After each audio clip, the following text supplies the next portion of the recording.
শীতের মরশুমে ভিড় জমেছে কলকাতার বিভিন্ন দর্শনীয় স্থানে। কয়েক বছর ধরে সেই তালিকায় যুক্ত হয়েছে আলিপুর জেল। আমি কিন্তু এখন জেলের মধ্যে। এই জেলেই বন্দী রয়েছে বাংলা তথা দেশের স্বাধীনতা সংগ্রামের ইতিহাস। কিংসফোর্ডকে হত্যা করার জন্য ক্ষুদিরাম বসু কিন্তু এই বইটাতে করেই বোমা নিয়ে গিয়েছিলেন।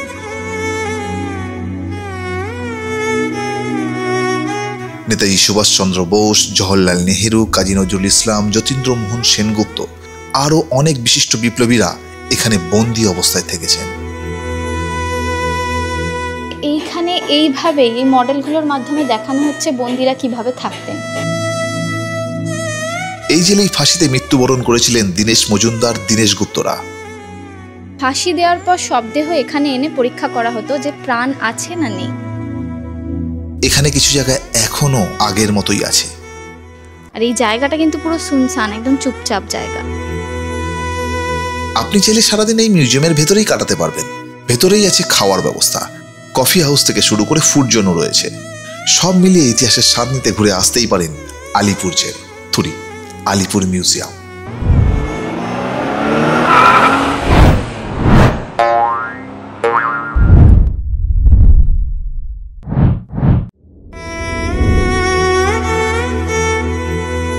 আলিপুর জেল এখন বন্ধ না, মানে বন্ধ বলতে এই জেল এখন মিউজিয়ামে পরিণত হয়েছে।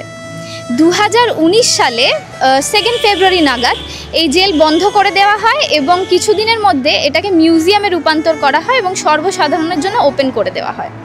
অ্যাকচুয়ালি রাজ্য সরকার প্রস্তাব দেয় এবং হাইকোর্ট সেটা মেনে নিয়ে তাদেরই নির্দেশে এই আলিপুর জেলকে মিউজিয়াম হিসেবে পরিণত করে। কারণ এই মিউজিয়ামে মানে অর্থাৎ আলিপুর জেলে একসময় কত বিশিষ্ট বিপ্লবীরা থেকেছেন বন্দী হিসেবে, এবং এখানে বলা যেতে পারে ভারতবর্ষের স্বাধীনতা সংগ্রামের ইতিহাসের অনেকটাই লুকিয়ে রয়েছে। সেটা যাতে সর্বসাধারণের কাছে পৌঁছয় সেই কারণেই এটাকে মিউজিয়াম হিসেবে তৈরি করা হয়েছে। আর আমি এখন দাঁড়িয়ে রয়েছি আলিপুর মিউজিয়ামের একদম সামনে। এটা হলো পার্কিং প্লট। এখানে 2 হুইলার 4 হুইলার বড় গাড়ি সবই পার্ক করা যেতে পারে।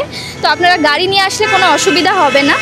সেক্ষেত্রে আপনারা যদি বাস জাতীয় কোনো বড় গাড়ি আনেন তাহলে কিন্তু 20 টাকা, আর 4 হুইলার আনেন যদি সেক্ষেত্রে 10 টাকা, আর 2 হুইলারের ক্ষেত্রে 5 টাকা। আর এগুলো কিন্তু ঘন্টায়, সেই ঘন্টা হিসেবে বাড়বে। আর ওই যে দূরে দেখতে পাচ্ছেন আলিপুর জেল লেখা রয়েছে, ওর নিচেই রয়েছে টিকিট কাউন্টার। তো ওখান থেকে আমরা টিকিট কেটে নেব। আর এখন আর দেরি না করে যাই গিয়ে টিকিটটা কাটি, চলুন।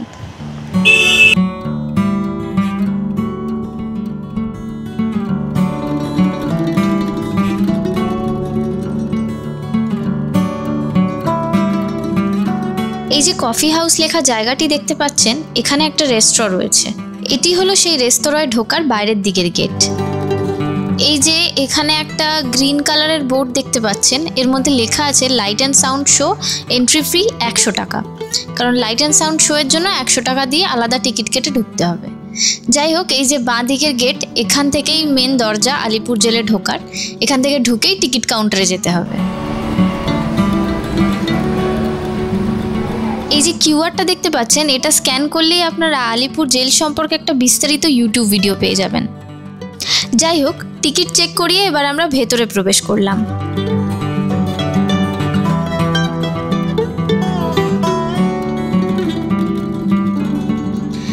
ভিতরে চলে এসেছি। তো ভিতরে এসেই যেটা দেখতে পাচ্ছি, চারিদিকে প্রচুর গাছ, সুন্দর পরিবেশ, আর ওদিকে গানও চলছে, কিছু দেশাত্মবোধক গান। আর এখানে গ্রাউন্ড রয়েছে আর বসার জায়গা রয়েছে, চারিদিকে ছোট ছোট বেশ সুন্দর বেঞ্চ তৈরি করা রয়েছে, বসার জায়গা রয়েছে। তো আমার একটা গুরুত্বপূর্ণ বিষয় আপনাদের বলার, সেটা হলো যে আপনারা যদি এখানে ঘুরতে আসেন সেক্ষেত্রে এখানকার সময়সূচিটা জেনে রাখার দরকার। এটা কিন্তু ওপেন হয় দুপুর 12টা থেকে আর সন্ধ্যে 6টা পর্যন্ত খোলা এটা। আর এরপরে লাইট অ্যান্ড সাউন্ডের শো হয়, সেটা একটা 7টার সময় হয় সন্ধ্যেবেলা, আর একটা 8টার সময় হয়। আর প্রবেশ করার জন্য মানে আলিপুর জেল মিউজিয়াম ঘোরার জন্য আপনাকে পার হেড 30 টাকা টিকিট কাটতে হবে। আর যদি লাইট অ্যান্ড সাউন্ডের শো মানে তার জন্য টিকিট কাটেন তাহলে 100 টাকা করে টিকিট পার হেডে।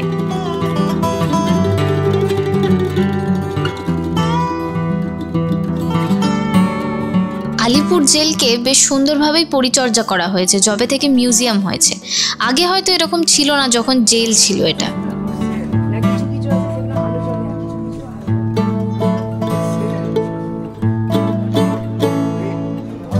কিছুটা এগিয়ে আসতেই আমি দেখতে পাচ্ছি এখানে একটা ফলক দেওয়া রয়েছে, যেখানে ডিরেকশন রয়েছে, যেমন ফাঁসির মঞ্চ, নেহেরু সেল, নেতাজি সেল, এই ধরনের সব ডিরেকশনসগুলো আছে। কারণ এনারা কিন্তু এই বিশিষ্ট বিপ্লবীরা এখানে বন্দী হিসেবে থেকেছেন। তো ব্যাপারটা খুবই ইন্টারেস্টিং যে তাদের অনুসরণে, তাদের স্মৃতির জন্য এখানে সেই সেলগুলোকে মানুষের জন্য রাখা হয়েছে মিউজিয়াম হিসেবে। তো যাই এখন এই দিকটা দেখি। এই ডান দিকে রয়েছে ফাঁসির মঞ্চ, আর এই পাশটাতে রয়েছে নেতাজি সেল, নেহেরু সেল, মানে যে কক্ষগুলো রয়েছে। তো আগে ফাঁসির মঞ্চটা ঘুরে দেখি।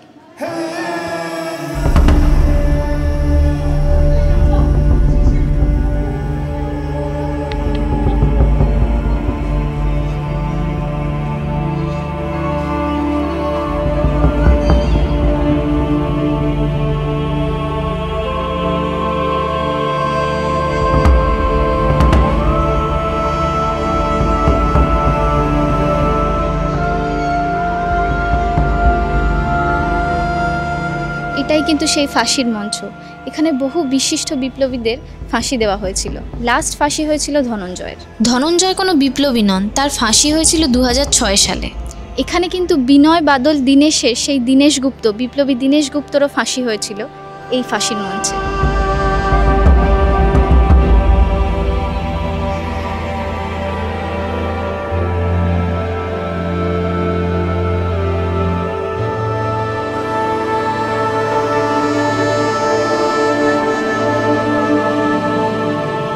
এই যে ফাঁসির মঞ্চ, আর ওই দিকের ওই জানলাগুলো থেকে বন্দীদের ফাঁসির মর্মান্তিক দৃশ্য দেখানো হতো।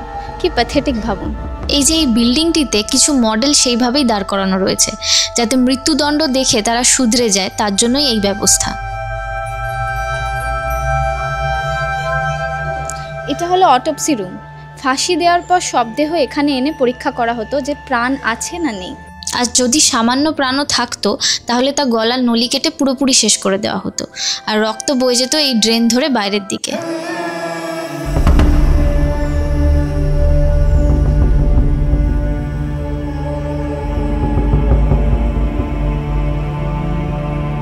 অটোপসি রুমের গা ঘেঁষেই বাঁ দিকে 2 পা এগোলেই একটি দরজা দেখা যাবে।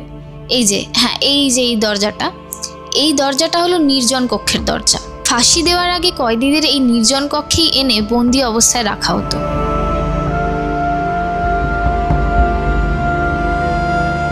আমি কিন্তু এখন জেলের মধ্যে, মানে এইগুলো হচ্ছে জেলের কক্ষ, আর বাথরুম টাথরুম করার ব্যবস্থাও সব এর মধ্যেই ছিল।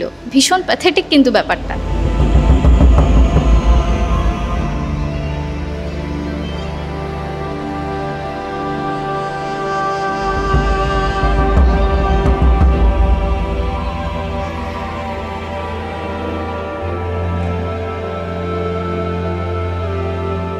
এই সেলেই রাখা হয়েছিল বিপ্লবী দীনেশ গুপ্তকে, এবং এখানে লেখা রয়েছে এই সেল থেকেই তিনি তার আত্মীয় পরিজনদের 92টি চিঠি লিখেছিলেন।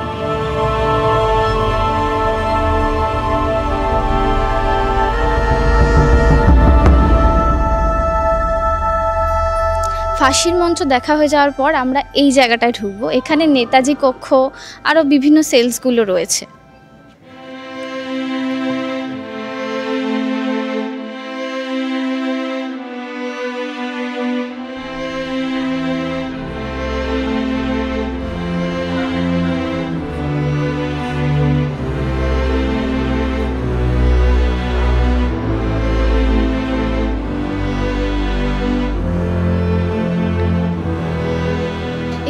বিভিন্ন বিশিষ্ট বিপ্লবীদের রাখা হতো এই সেলগুলোতে, আর এখানে ডাক্তার বিধানচন্দ্র রায়কে রাখা হয়েছিল।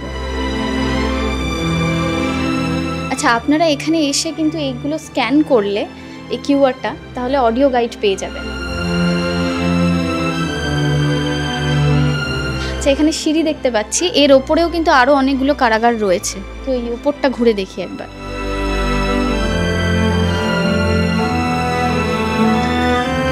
আমি এখন এই উপরের ফ্লোরটাতে দাঁড়িয়ে রয়েছি। এখানে রয়েছে নেতাজির সেল, তার পাশেই রয়েছে দেশবন্ধু চিত্তরঞ্জনের সেল, আর তার পাশেই রয়েছে যতীন্দ্রমোহনের সেল। এরকম বিভিন্ন বিশিষ্ট ব্যক্তিদের সেলগুলো রয়েছে। তো আমি ভাবছি এখানে দাঁড়িয়ে আজকের দিনে আমরা এই জায়গাগুলো, এই ঐতিহ্যবাহী জায়গাগুলো মিউজিয়াম হিসেবে পরিদর্শন করছি ঠিকই, কিন্তু একটা সময় এনারাই বিশিষ্ট বিপ্লবীরা আমাদের দেশের স্বাধীনতা সংগ্রামের জন্য কত লড়েছেন এবং তার জন্য তাদেরকে এই কারাগারে বন্দি রাখা হয়েছে। এই সেলটা হলো যতীন্দ্রমোহন সেনগুপ্ত সেল। এখানে এনাকে পরপর দুবার বন্দি করা হয়েছিল, 1930 এবং 1932-এ। শেষবার ইনি প্রায় 1 বছর মতো এখানে ছিলেন।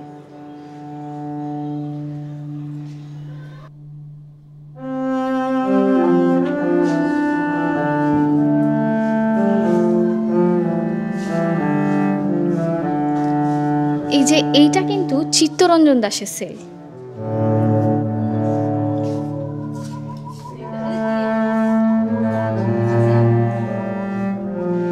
যদিও ওনার মূর্তিটা বাইরে রয়েছে দেখছি, কারণ সব কজনের মূর্তি কিন্তু ভিতরে রয়েছে, শুধু ওনারটাই বাইরে দেখছি। আর এইটা হলো নেতাজি সুভাষচন্দ্র বোসের সেল। ওনাকে কিন্তু 1930 সালে বন্দি করা হয়েছিল ওই 5-6 মাসের জন্য।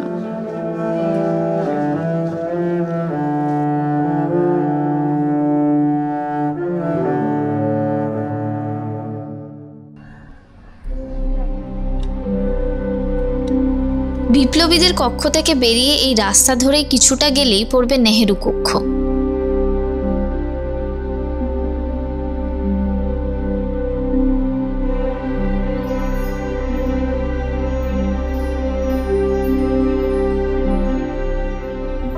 এখানেই বন্দি রাখা হয়েছিল জওহরলাল নেহেরুকে। আইন অমান্য আন্দোলনে অংশগ্রহণ করার কারণে 1934 সালে 3 মাসের জন্য বন্দি করা হয়েছিল জওহরলাল নেহেরুকে।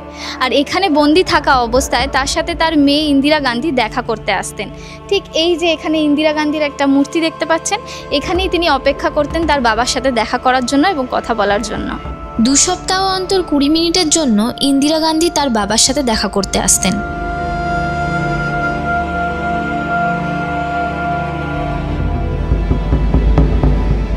জওহরলাল নেহেরুর কক্ষে ছিল ন্যূনতম জিনিস, যেমন কাগজ, লণ্ঠন, বিছানার চাদর আর ওপরে একটি জানলা।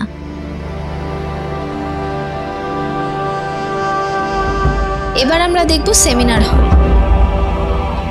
নেহেরু সেলের ঠিক অপোজিটেই রয়েছে লাইব্রেরি এবং সেমিনার হল। আপনারা কিন্তু এর ভেতরে ঢুকে ভেতরটা ঘুরে দেখতেই পারেন।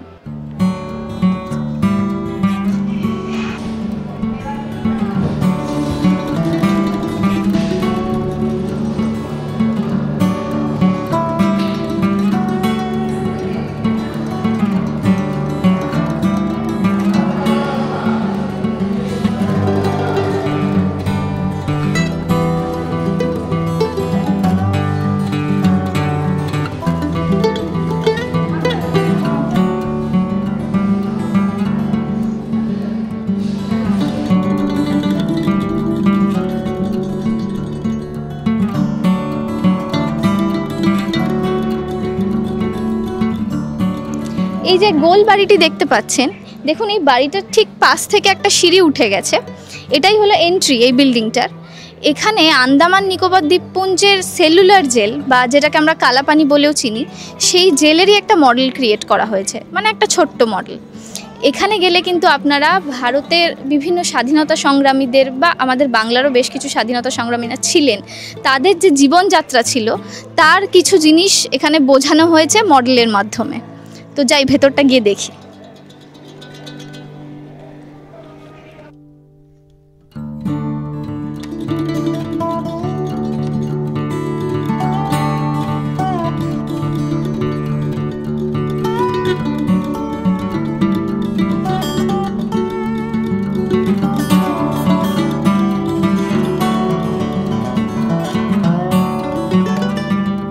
এখানে কিছু মডেল রয়েছে সেলুলার জেলে বন্দিদশায় বিপ্লবীদের।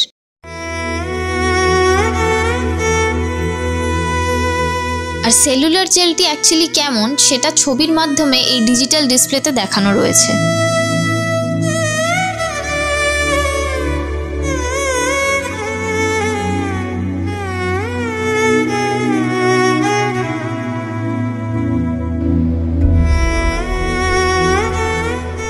এবার আমরা এখান থেকে যাব ওই যে নিচে গেটগুলো দেখা যাচ্ছে পুলিশ মিউজিয়ামে। এটা হলো পুলিশ মিউজিয়াম। এবার এটার ভেতরটা গিয়ে দেখি।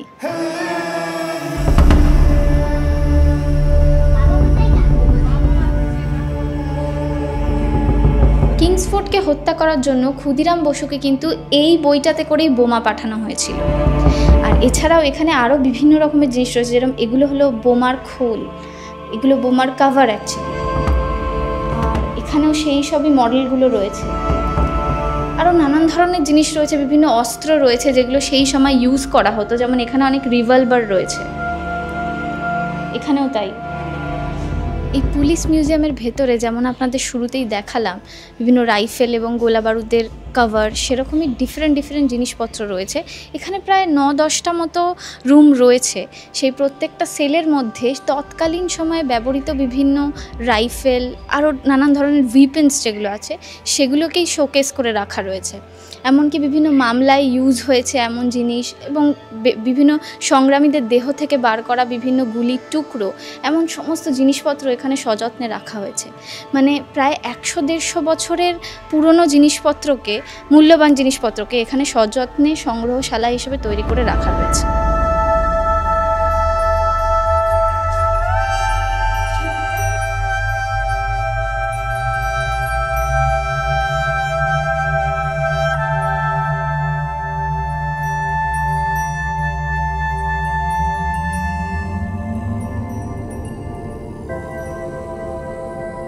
পুলিশ মিউজিয়ামের ঠিক পাশেই রয়েছে ঐতিহাসিক কারাকক্ষ।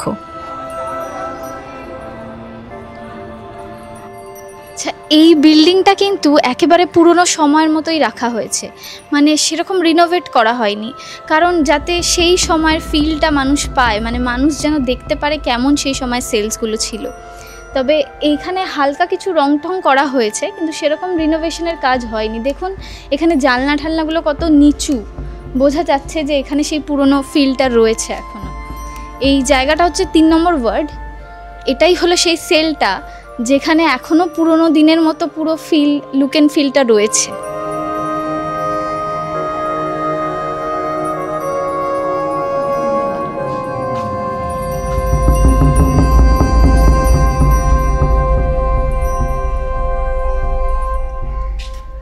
এখানে যেটা দেখতে পাচ্ছি যেগুলো সব হল ঘর টাইপের, মানে পরপর অনেক হল ঘর রাখা রয়েছে।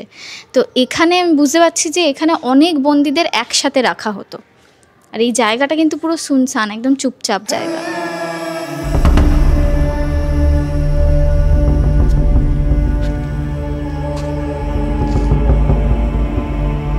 এই সেলটার ঠিক এই পাশেই দেখুন এই বিল্ডিংটা দেখতে পাচ্ছেন। এই বিল্ডিংয়ে কিন্তু বন্দীদের জীবনযাত্রাটা একটা মডেলের মাধ্যমে শো করা হয়েছে যে কিভাবে তারা থাকতেন। তো চলুন ভেতরে গিয়ে দেখি তাদের জীবনযাত্রা কেমন ছিল।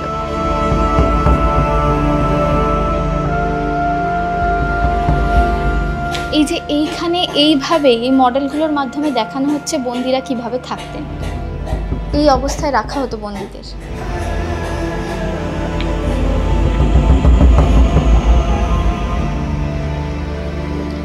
দেখুন এখানে দুটো বন্দির মডেল ক্রিয়েট করা হয়েছে, যেখানে তারা কথা বলছে একে অন্যের সাথে। একজন জানলার বাইরে থেকে বাইরেটা দেখার চেষ্টা করছে, এখানে কেউ বসে ভাবছে। তাদের সামনে এরকমই এই ধরনের থালা থাকতো কিছু, যেগুলো তাদের খাবার হিসেবে ব্যবহৃত হতো। আর এই পাশটা দেখুন, একটি লোক চৌবাচ্চা থেকে জল নিয়ে স্নান করছে। আর এই দিকে কিছু কয়েদি খাবার বানানোর জন্য উনুনে আগুন জ্বালানোর চেষ্টা করছে। কিছু কয়েদি আবার একে অন্যকে সামলাচ্ছে।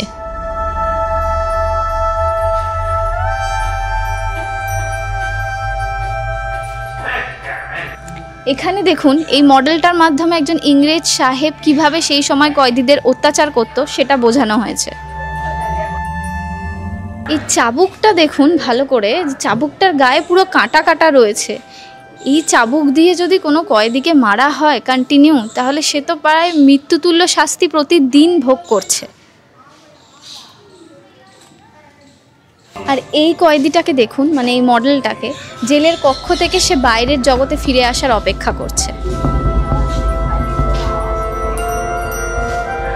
এই যে ভেতরটা দেখানোর পরে বাইরেটায় করিডোরে রয়েছে এই ধরনের কিছু মডেল, যেখানে দেখুন নাপিতরা চুল কেটে দিচ্ছে কয়েদিদের। এবং ইংরেজ সাহেবরা, পুলিশরা, তারা টাইম দেখছে কতক্ষণে সব কিছু হচ্ছে, যাতে তাদের আবার ভেতরে রেখে দেওয়া যায়। পুলিশ মিউজিয়ামের ঠিক পাশেই রয়েছে আর্ট গ্যালারি। এই যে এই বিল্ডিংটাই হলো আর্ট গ্যালারি। চলুন ভেতরটা ঘুরে দেখি। আর্ট গ্যালারির উঠোনটা দেখছি বেশ গাছগাছরা দিয়ে সজ্জিত।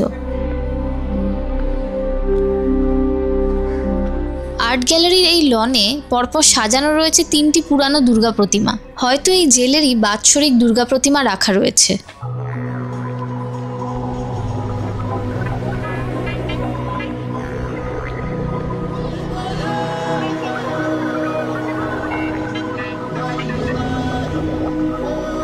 প্রদর্শনী কক্ষের ভেতরে প্রজেকশনের মাধ্যমে দেখানো হয়েছে যে কিভাবে সেই সময় কনস্পিরেসি হতো, বা তারা জেলে বন্দী হতেন বা সেখান থেকে বেরিয়ে যেতেন। এমন ধরনের বিভিন্ন স্বাধীনতা সংগ্রামের গল্প সাউন্ড এবং ভয়েস ওভারের মাধ্যমে সমস্ত মানুষের কাছে পৌঁছে দেওয়া হচ্ছে।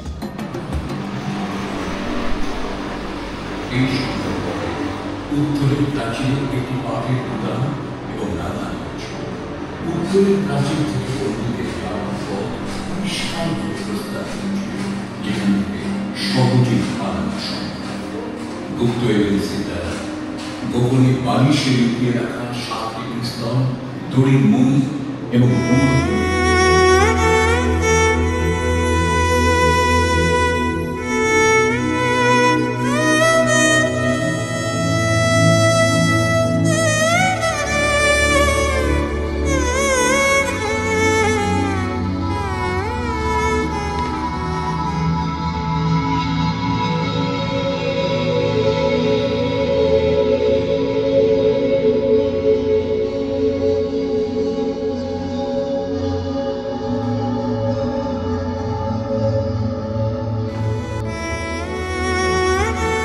প্রদর্শনী কক্ষের বাইরে গোলবাড়ির পেছনেই রয়েছে ওয়ার্ড নাম্বার 9-এর সেল।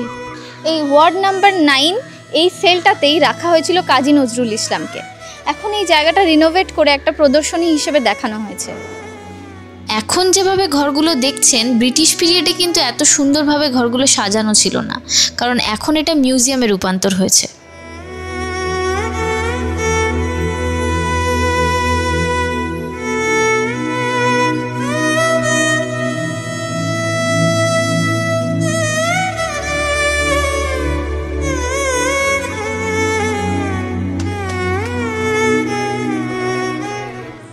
এটা হলো হসপিটাল বিল্ডিং এক্সিবিশন। এইখানে নিচের তলাটা আগে ঘুরে দেখব, বিভিন্ন রকমের জিনিস রয়েছে সংগ্রহশালা এটা বেসিকলি, আর উপরের তলায়ও বেশ কিছু জিনিস আছে। আর এখানে দেখুন একটা কত বড় পিস্তল রাখা রয়েছে। যাই হোক, চলুন আগে নিচের দিকটা ঘুরে দেখি। এই পিস্তলের মডেলটি দীনেশ গুপ্তের ব্যবহৃত পিস্তলের অনুকরণে তৈরি করা।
এক্সিবিশনটা ঘুরে এবার আমরা লিফটে করে নিচে নামলাম।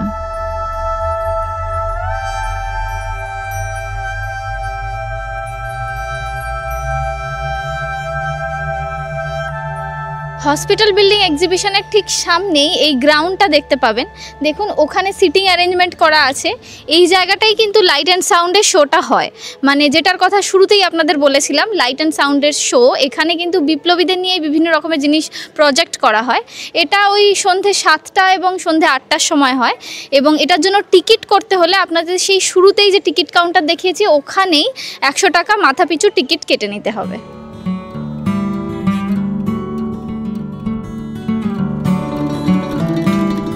এই জায়গাটায় লাইট অ্যান্ড সাউন্ডের শোটা হয় ঠিকই, কিন্তু আমরা বেশিক্ষণ এখানে আর থাকতে পারবো না, এখন আমাদের বেরোনোর সময়।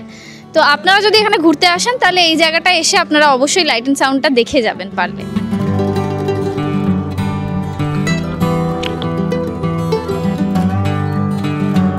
হসপিটাল এক্সিবিশন বিল্ডিংয়ের ঠিক পাশেই রয়েছে ফুড জোন।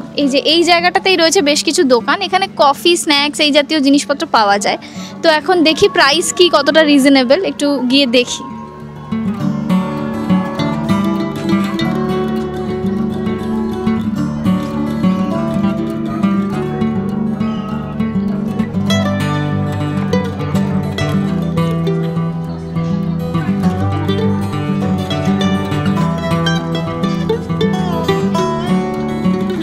আপনারা চাইলে মিউজিয়ামের ভেতরে এসে অনেকটা সময় কাটিয়ে দিতেই পারেন অনায়াসে, কারণ এখানে খাওয়া দাওয়ার ব্যবস্থা থেকে শুরু করে শৌচাগারের ব্যবস্থা, পানীয় জল, সমস্ত কিছুর ব্যবস্থাই রয়েছে। আর খাওয়া দাওয়ার ক্ষেত্রে বলি, ফুড জোন তো আপনাদের জাস্ট দেখালাম, আর সেখানে ফুড জোনে বেশ কিছু দোকান এখন বন্ধ রয়েছে, কিন্তু যা দোকান খোলা আছে তাতে আপনারা বেশ ভালোভাবেই খাওয়ার দাওয়ার পেয়ে যাবেন। আর প্রাইজিংও বেশ রিজনেবল এখানে ফুড জোনে। আর সামনের দিকে একটা কফি হাউস কাম রেস্টুরেন্ট রয়েছে, তো আমরা ভাবছি ওখানেই খাওয়া দাওয়া করে নেব। আর বাকি সব মিলিয়ে আমি বলবো লাইট অ্যান্ড সাউন্ড এবং ইতিহাসের স্বাদ নিতে অবশ্যই আপনারা এই আলিপুর মিউজিয়াম ঘুরে যেতেই পারেন। এখানে আসার জন্য নিয়ারেস্ট মেট্রো স্টেশন হলো যতীন দাস পার্ক। আমরা এই মেট্রো স্টেশনের 4 নম্বর গেট থেকে বেরিয়ে হাজরা ক্রসিং হয়ে বাঁ দিকে টার্ন করলাম। এরপর পড়বে ডক্টর রাধাকৃষ্ণন রোড, তারপরেই জাজকোট রোড, আর তারপরে আদিগঙ্গা পেরিয়ে ওই যে ডান দিকে লাল বিল্ডিংটা দেখা যাচ্ছে ওটাই আলিপুর জেল মিউজিয়াম। আর যারা গাড়ি নিয়ে আসবেন তারা আলিপুর হয়েও আসতে পারেন, আবার হাজরা মোড় হয়েও আসতে পারেন।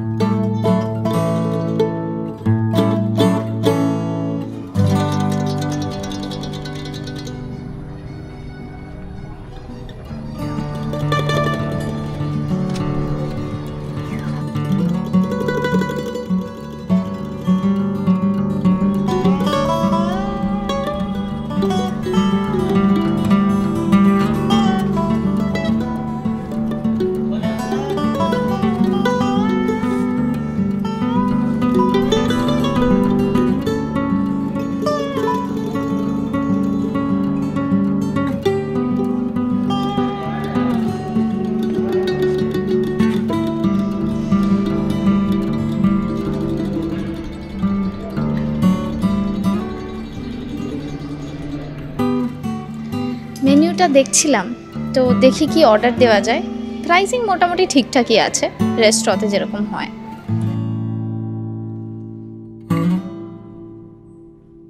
তো যাই হোক, আমরা অর্ডার দিয়েছি একটা ভেজ চাউমিন আর একটা চাইনিজ গ্রেভি আইটেম অর্ডার করেছি, যাতে ভেজ চাউমিনটার সাথে ভালো যায় আর কি, চাইনিজ গ্রেভি আইটেম।